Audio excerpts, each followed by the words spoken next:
Hi everyone, I'm Law of the West, and in this video I'm going to be talking about all the information that's available for the Vanduul Stinger.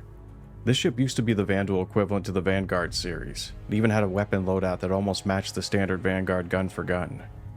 It used to have a size 5 nose mount, 4 size 2 laser cannons, and 2 dorsal turrets.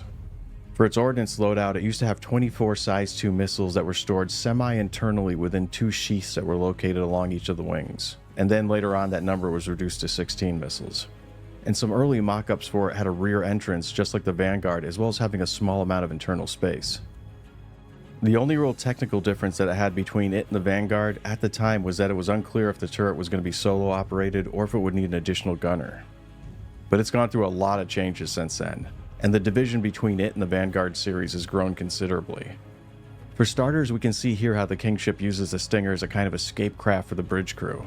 Also, we can clearly see how it was changed so that you can enter it through its belly like you would with the other Vanduul ships.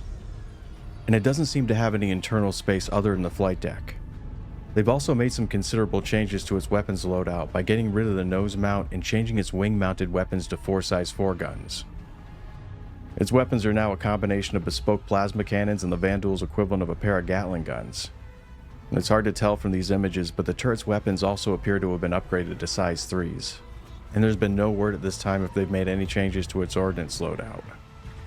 But another major alteration that's been made to this ship is that all of its weapon systems are going to be operated by a single crewman, and it's still considered to be a heavy fighter.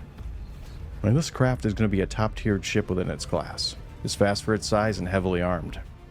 The Stingers are flown by elite pilots within the Vanduul clans, and they're usually accompanied by a wing of escort fighters. We don't have any updated information for its technical specs, but it was previously listed as having a small radar, a large power plant, 2 medium-sized coolers, and a small shield generator. All of its other components like its quantum drive and fuel tanks are medium-sized, and it was listed as having a medium-sized fuel scoop. Overall, it's designed to be a heavy endurance fighter that prioritizes offense over defense. It has a longer range, and it's a lot less dependent on a carrier than most of the other smaller Vanduul craft. Well, that's all I have for now about the Stinger, but I'll be doing a follow-up video as soon as more information becomes available. I've been your host, Law of the West. Thanks for watching, and take care.